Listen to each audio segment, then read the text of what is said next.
Hey there, today I'm going to show you how you can paint those two very simple landscapes with gouache. I used some washi tape, which I will remove in the end to get some clean borders. And I used Winsor & Newton Designer's gouache, and if yours hasn't exploded, then you're already good to go. I used all of those colors, but you can use any colors that you have and create similar effects.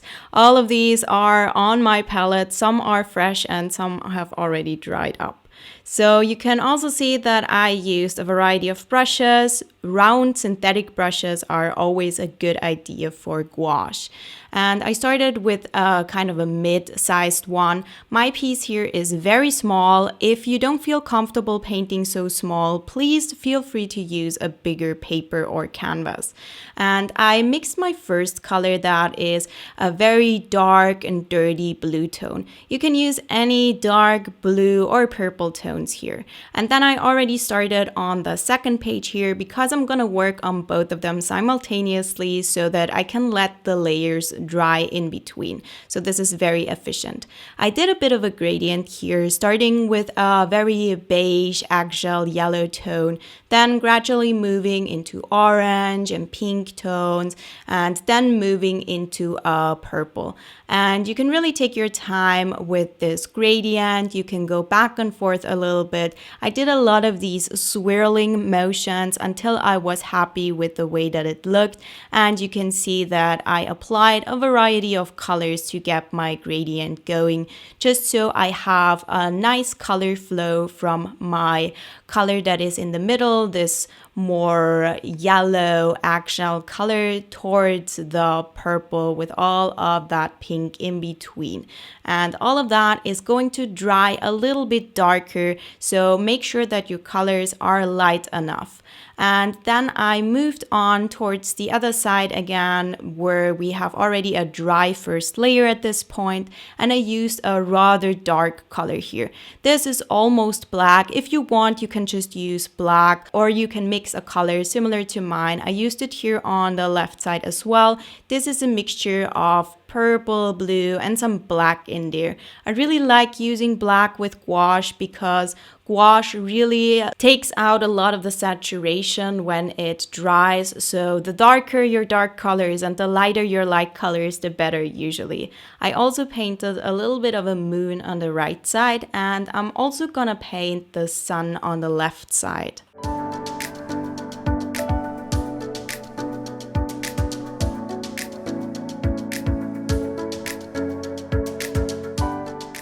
Then I mixed a really dark green tone. This could also be a blue tone. Just make sure that it is a little bit darker than the background that we've done.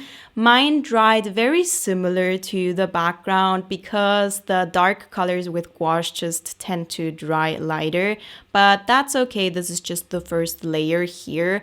And I'm also using this color on the left side here. I'm basically just creating a bunch of layers here. And I know that this tutorial is pretty fast because this is a YouTube video and I want this to be interesting to watch.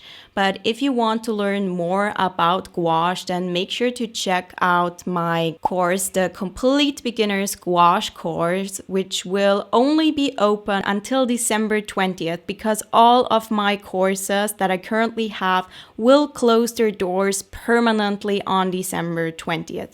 So if you've ever wanted to take your skills further, then make sure to get the courses before that for lifetime access.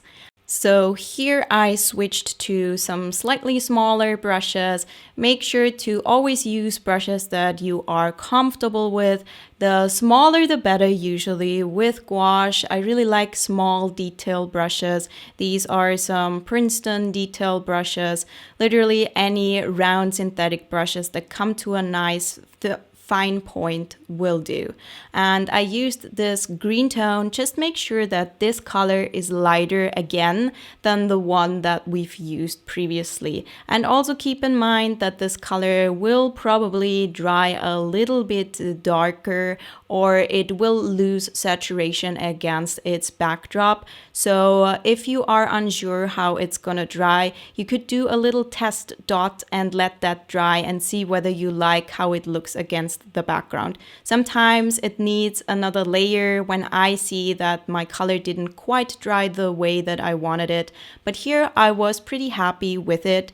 And also, by the way, you can recreate these pieces really well with acrylic gouache as well. I am using regular water-soluble gouache here for demonstration's sake, but these looks can be recreated even more easily with acrylic gouache if you own acrylic gouache. And also, by the way, this piece here on the right is inspired by a piece that I actually did years ago, which was one of my most popular tutorials on YouTube. So I'm curious to see how this one will perform. And here on the left, I'm pretty much doing the same. I'm adding another layer and I am using this a little bit more turquoise color. So if you mix in a little bit more blue, then you will get a color that fits here nicely. But I always encourage you to use your own colors, use the ones that you like, the ones that make you happy. And I don't want you to feel like you can't recreate the piece just because you don't have the exact same colors. But if you want exact color mixing and exact colors, then you could also check out this course, the Magical Underwater course, because there I showed every single color that I used and how I mixed those colors. And I also tell you how to mix colors if you don't have the exact ones that I have. So if you want those instructions, then check out those resources. But with these pieces here, I want you to just chill as much as possible. Just have fun with these. Take this as inspiration. You can follow it as closely as you want and pause the video while following along, or you can just use the end result as a bit of an inspiration and create your own piece from it. I kept these as simple as I could while also trying to achieve a result that I am happy with. And I really, really like this style, honestly. I know why the first version was so popular. I think it really shines in its simplicity. So if you are a complete beginner, you can achieve something similar as that. I would say the landscape on the right is probably simpler than the one on the left. So if you've never painted before, then maybe try to do the one on the right. And if you want to do a bit of a gradient, then you can do the one on the left. You could also do the one on the left without a gradient though, so there's always a lot of opportunity to kind of change them and adjust them so that you like it the way that you want it to look and also the way that you want your experience to be. Because sometimes simplifying something just makes the whole experience a little bit more fun. But again, I try to keep these as simple as possible. I would just generally say if you struggle with layering the lighter colors on top, make sure that you're using a lot of paint and a lot of water with your brush and just very carefully dip on those top layers. I usually start with a very watered down gouache in the first layers. I try not to use too much paint in the backgrounds in the sky here, for example, and then gradually for the lighter colors I'm using even more paint and also quite a bit of water. So I'm really very gently and carefully putting those layers on. You can also see I added a little bit more white here just so I have fresh white paint.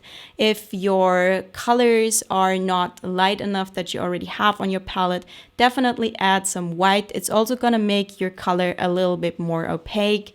And for those final layers, I think that it helps a lot to have a little bit more of a thicker paint that is more opaque. I did all of those little dots, kind of ellipses in a way, and then I gently combined those into these little greenery branches, whatever you want to call them, so they're a little bit connected. But I didn't connect all of the dots because personally I kind of like the way that it looks. I like some of these to just float around. They don't really have any lines that connect them. Maybe the lines are so thin that our eyes cannot perceive them. I don't know, it doesn't have to be realistic. It can just be a little bit doodly, a little bit fun, and just so that it brings you a little bit of joy. And personally, I really enjoy the way that that looks. I used to add a lot of sparkles and fireflies and stuff to my art pieces, and I still do that sometimes. But I also think that these little sparkles that have the same color as the little leaves and branches, they also look kind of cute in a way. So this is really a stylistic choice and something that can maybe make your piece look a little bit more interesting, even though it is not realistic.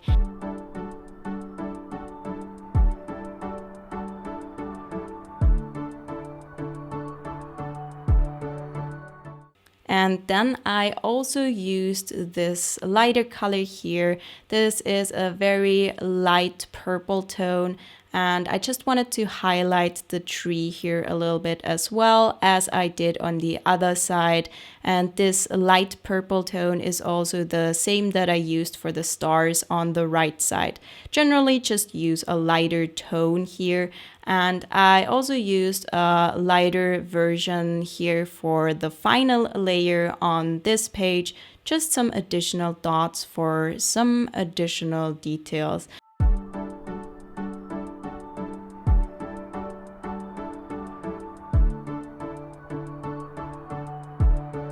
Now I am removing the tape here, and then you can see that this creates this really beautiful crisp edge. And I use washi tape here because it doesn't rip my paper, and I have a large washi tape collection anyways, so that's why I use it. I also think it looks a little bit cute while I'm painting, just makes the whole thing look a little bit more interesting. But you could also use painter's tape. I just find that it is usually a bit too sticky and it tends to rip the paper, but you can also use a hairdryer to get it off a little bit more easily. Just make sure that your hairdryer doesn't melt the sizing off your paper. So here is the double page spread. At this point, the paint was still a little bit wet. So now that it has dried, I want to show you how to seal gouache paintings. I usually use Dorland's wax medium, and I just use a very generous amount, put that on a tissue and rub that over my piece, and that protects the pages from rubbing against each other and kind of seals it a little bit. And again, if you want to take your gouache skills to the next level, then make sure that you sign up for the Complete Beginner's Gouache course. The link is in the description box below. And if you'd like to watch another gouache tutorial, then check out this video next.